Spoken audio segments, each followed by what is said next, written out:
која требаше да ја направиме за да дојдеме до овој исчекор.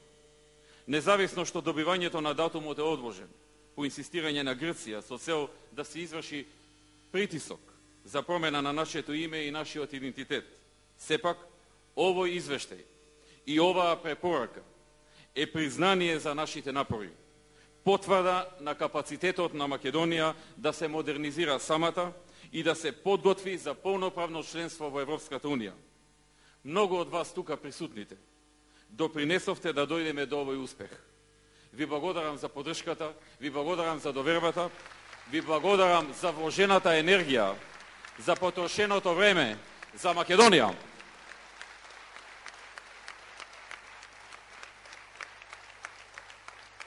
Драги пријатели, покрај успесите во изминатата година имавме и многу искушенија и не така едноставни предизвици.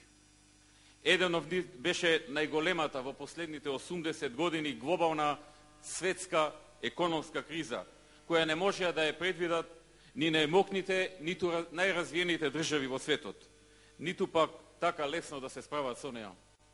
Светската криза не затече во моменти кога Македонија на економски план го достигнуваше историски најголемиот економски напредок, со раст на бруто домашниот производ од речиси 6% во 2007 година и околу 5% во 2008 година. Раст кој никогаш дотогаш во ниту една претходна година не беше забележан. Раст кој почна полека да ја топи и невработеноста која падна за 4% поени во тие 2 години, раст кој за 2 години извозот го зголеми за околу 60% и ги дуплираше странските директни инвестиции во Македонија. Светската криза неминовно навлезе во Македонија. Го сопре овој тренд и се најдовме пред голем предизвик. Се соочивме со потребата од брза трансформација на многу политики и итно превземање на неколку пакети антикризни мерки за да се убlažат последиците од оваа светска економска криза.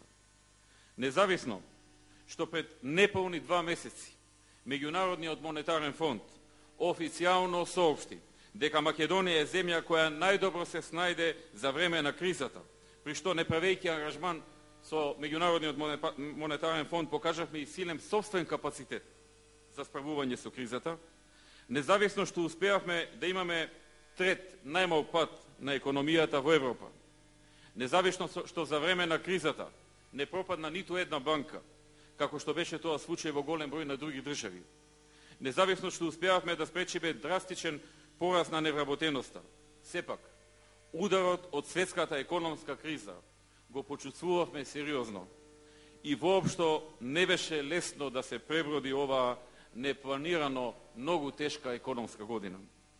Тоа беше година на тешки искушенија и предизвици, но со заеднички напори, со поддршка и со помошта на многумина, меѓу кои и многумина од вас, денес присутни тука, ние поминавме низ овој период со најмалку можни штети и последици за државата и за граѓаните на Република Македонија.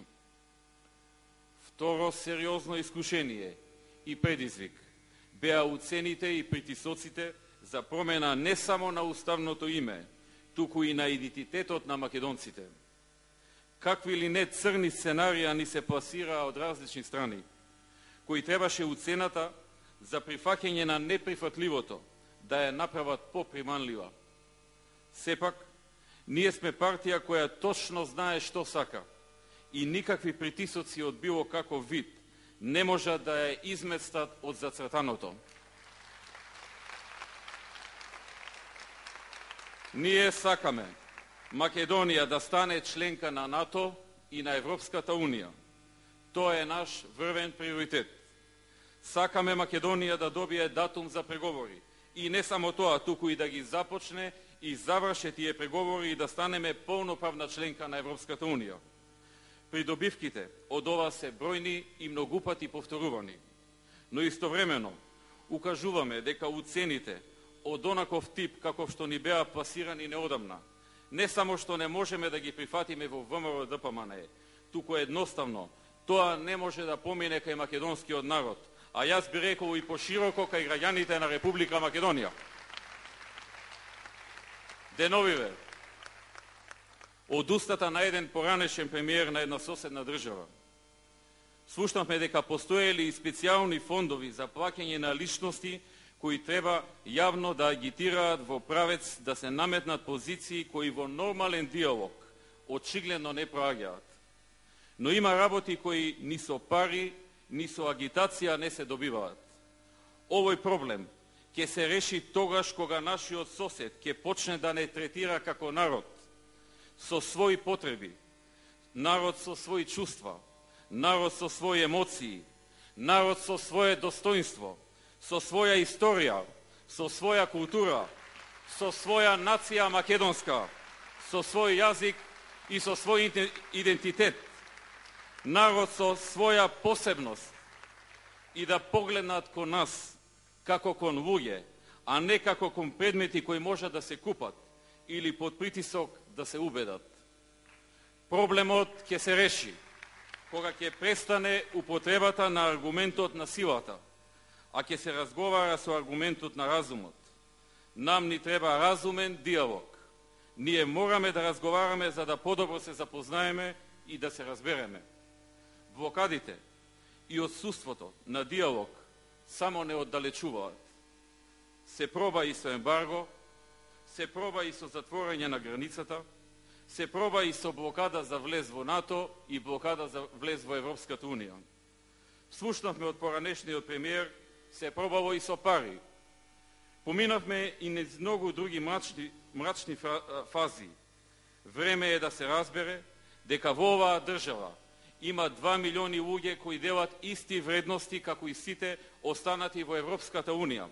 Луѓе кои живеат во 21. век и очекуваат да разговараат со вокабулар од 21. век, а не со барања како да сме на крајот на 19. или почетокот на 20. век. Не сакаме ничија територија да превземаме. Не сакаме ничија историја да украдеме. Не сакаме никому ништо да му одземеме, но сакаме да го задржиме она што е наше, она што е нормално и природно барање на секој разумен човек кој живее на почетокот на 21. век. Сакаме пријателство, а не непријателство.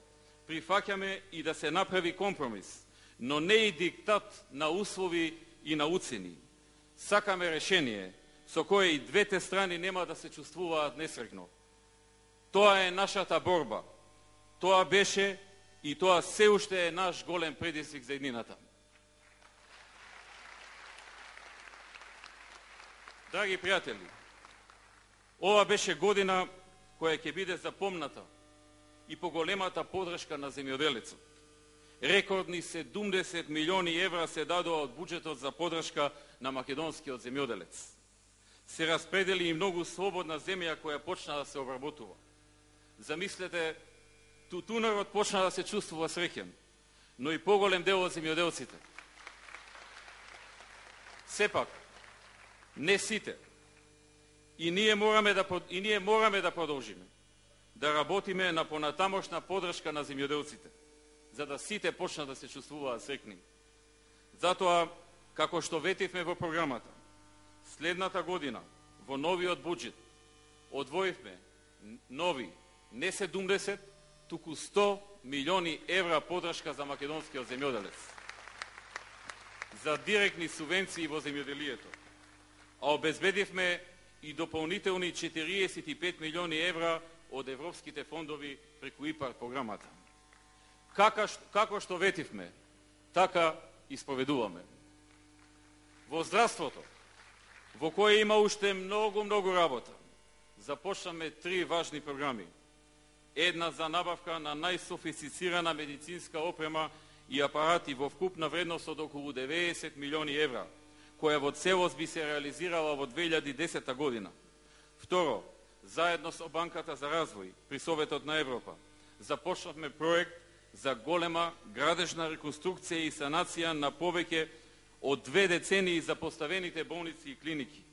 И третата, можеби и најважната, системски промени во функционирањето на здравството, преку воведувањето на DRG плаќањето на услугите од страна на фондот кон јавните здравствени институции, по ценовник